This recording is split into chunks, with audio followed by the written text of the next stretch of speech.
Hi guys, thanks for tuning in to another episode of Nuggets News. Today we've got a pretty special episode lined up. We're going to go back over the top 10 underrated coins for 2018 video we did and check their performance, as well as the top 10 coins as voted by Reddit.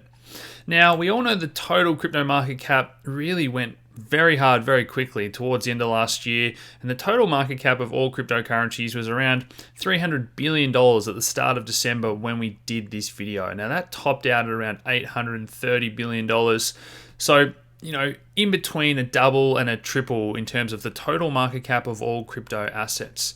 Now, if we want to break it down further, we know that Bitcoin went from around 10,000 to 20,000, in just a week or two there in December, and then really fell back hard throughout January when altcoins had a really good run, and that was mainly led by Ethereum. We see that Ethereum went from only around $300 at the start of December all the way up to $1,400 in January there when Bitcoin was going pretty hard. So we went from that Bitcoin cycle into that sort of altcoin cycle.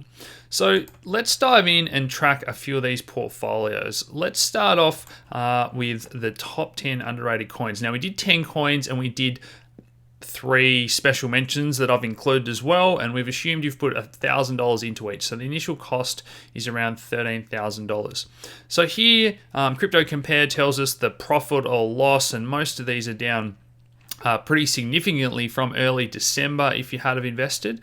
But we did actually pick the best performing coin, and that was Maker, and you're still in front profit-wise, as well as 0x. You're actually not even, in the red if you have invested in these two coins. And a lot of these coins we covered earlier on in 2017. I know a lot of you invested in the ICO for a couple of these projects, and there's a lot of people, if you followed our channel, that you're still in profit, which is pretty amazing, because a lot of people did get in the wrong time and they're really hurting. So it just depends on what your buy price was, how early you got into crypto, and so on. But let's go up here and click on all. So if you had invested that $13,000 at the start of December, this is going to show us the portfolio performance. So it did touch around $100,000, so just a little bit under a tenfold return, and that was only in 1 month. Now that's pretty incredible. And a lot of you that took profits are really happy, and those of you that didn't are wishing that you did. Now, we were recommending people take some profits, their initial investment out, 10, 20%, whatever you're comfortable with. And if you've ever made life-changing amount of money, sell some. That was our advice. And a lot of people were giving us that feedback that they didn't take any profit. So just learn from that. There's going to be altcoin cycles in the future. I've made videos about that as well. Be a better investor the next time around. Now, the other thing I just want to mention quickly, that as I just touched on, a lot of you invested in a lot of these projects earlier on. And if you had actually invested in these projects when we made the videos about them, so rather than the price when we did the video on the 1st of December, if you had invested in them those months earlier when we covered them on the channel, that portfolio actually performed another between $100,000 and $200,000 better. So that initial $13,000 investment got you as much as $300,000. So 30-fold increase. A couple of these coins did 100x, and all of them did at least 10 or 20-fold, and that was just the bull market when everything was going up. So what do I think about these coins now? Well, I am going to make another video about 10 coins and some future predictions for 2019, how I think different asset classes in the crypto space are going to perform. But Horizon State is probably one that's it has made a lot of progress. It was really disappointing to see Jamie leave for family reasons and whatnot. But like a lot of these projects now, they've done good things, they've made good progress, but it's whether or not they can run. They're going to run out of money. So I made this video, will projects survive, and the options they have. So I'll link that in the description below, but this is going to be the main determining factor, because it's sad that a lot of these projects have got great ideas, working products, but they might run out of money. But that doesn't mean it's all over for them. In that video, I discussed their options to raise capital. They can sell equity in their company. Remember, we own utility tokens. We own the platform, and it's going to go up in price if that platform gets used. So that's important to remember. Power Ledger, they've won some great awards. Again, they've got a lot of trials going. NEM really took a beating after that hack, but I've been talking to the NEM team recently, and I want to have Lon on the channel as well soon. Another one that's made some great progress. They've got some products out there where you can launch mosaics and so on. Golem have made tremendous progress with their brass Golem project where you can decentralize computing. Maker, as we said, it has been the best performing coin, and we were one of the first channels, if not the first, to cover it on YouTube. DGX has got their gold-backed tokens. They're probably going to launch more assets this year. 0x has been a tremendous performer. Now, we have had some projects move away and work on a different platform, but we know that there's so many projects using that 0x infrastructure to build decentralized trading and derivatives on top of. Nexus have launched their Tritium white paper for their 3D blockchain. Again, this is a very, very ambitious project, but they have got a lot of funding, enough to continue on for another year or two from what I gather. So, I still think that one's exciting. Funfair, I love that. I did a detailed interview with Jez the other day about another project with a great working product that faced issues onboarding users and getting the user-friendly interfaces and so on. And that's another challenge that faces all these projects. QuantStamp and EtherParty probably fall into the same category here. I think auditing Ethereum smart contracts and that STO world, if they become the go-to, and they are market leaders at the moment, I think that's a tremendous area that everyone is going to need. It's going to have a lot of utility. Now, QuantStamp got a bit of pushback from the community when they were accepting Ether or maybe Fiat instead of that QuantStamp token, but they've come back to the community and said, look, we really want to make that QuantStamp token pivotal to the platform, and that is what determines the success, guys. EtherParty have made good progress, again, launching Vanbex Labs and talking about giving their fuel token even more utility in the future.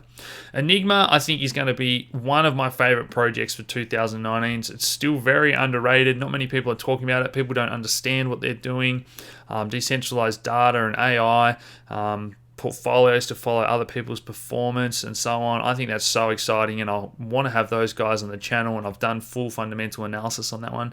Modem, I still like what they're doing. They've got a use case. They've got real-world products already. A lot of competition in that space, though, as we know, guys, for that platform, that logistics, and we'll talk about that a little bit more once we have a look at the Reddit top 10. So let's dive over and have a look at that one now. Again, initial layout of around $10,000. This has got a bit of an anomaly here, and I want to talk about that quickly. So VeChain had that not stock split, token transfer, whatever you want to call it, where you got 100 tokens for every one token. So that slightly throws out these calculations, so I've adjusted for that.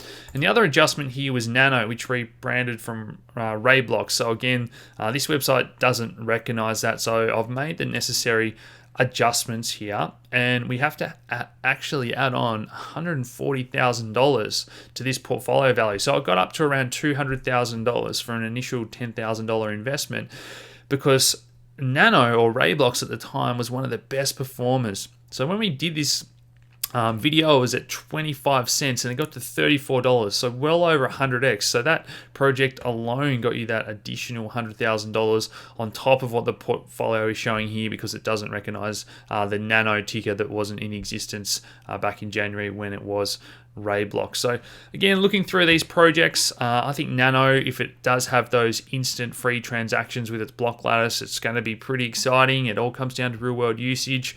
Request Network, they've already got some good plugins and APIs and that sort of thing. Can that compete with eBay and other payment methods, Visa and PayPal and so on? I think that's still exciting. Stellar, we know that has been one of the best performers, and it's still very much in the green here. In some ways competing with Ripple, in others they're treading their own path, and I really want to try and get Jeb McCaleb on the channel because I think Stellar are doing great stuff. Neo's fallen out of favor, so it's probably one of the ones that's fallen the hardest from its peak at $200 back down to I think it got down to $6 or $5 even. I think Neo is really at the mercy of what the Chinese government and officials decide, and if they want to adopt Neo as some sort of official assets blockchain, that's going to be extremely bullish. If they keep this stance of banning crypto or keeping it in the shadows, that doesn't bode well for Neo. But I think China are going to adopt cryptocurrency in some ways, and things like Neo and Ontology are the most likely to be used there. So Icon is one that took an absolute beating. It was down 99% because it probably did get overhyped. So it's pretty attractive at these levels if you purchased at a higher price. They've made some good progress. They've updated their white paper, put out yellow papers and so on. Talking about getting into STO, so certainly one that has been really active. Ethereum, you guys know how bullish I am on Ethereum and all the Ethereum standards that have been developed for STOs and all that. I think it's going to get a new lease of life as the ICO market has cooled down. Monero, it's always there with that privacy coin. We had that, that news out that it was going to be used for Fortnite Online, and then they redacted that. But look, Monero's got a huge community. It's the top privacy coin by market cap. It's always going to have a use case. Amisa Go is one that I've been very bullish on. It's performed pretty poorly because the team has disappointed the community and they've fallen behind. But if they are to get that Plasma product out and continue the partnerships they've already made, taxi company in Asia, if they have those users, it is going to be used, the Amisa Go token. Walton Chain, again, falls in that category of probably competing a little bit with VeChain, Modem, all these supply chain logistics, but we know that is one of the biggest industries worldwide. I think it's a great use case for tracking and everything from food to premium goods and so on. So, look, I think these ones are making good progress, working products. VeChain's got plenty of partnerships. So all these projects that Reddit voted for last year, it's a little bit unfair to judge them after a 90% brutal bear market. We really need the market to strengthen, and it's going to get that strength from a lot of these projects that are doing good things, I think, before we can really judge the performance of any of these coins. So it's about surviving. If they've got a good product and they've got enough money to get through the bear market, there's a light at the end of the tunnel, and that's when I think we're going to see who has been busy building away. So one thing I just want to mention was Binance Coin was one of the best performing tokens. So the ICO price, I believe, was around 10 cents, and that did a 200-fold return for those ICO investors at one stage there when it got above $20. So Binance Coin and Maker, I've got my shirt on, and Stellar are probably three of the best performing assets, and they haven't fallen 95% like a lot of the other altcoins. They've held up really well. So congratulations to those coins. Thanks to everyone that took part in those challenges. And if you want more information, guys, head over to nuggetsnews.com.au. But smash that like button, subscribe if you haven't already, share these videos around, and thanks for tuning in, guys. Cheers.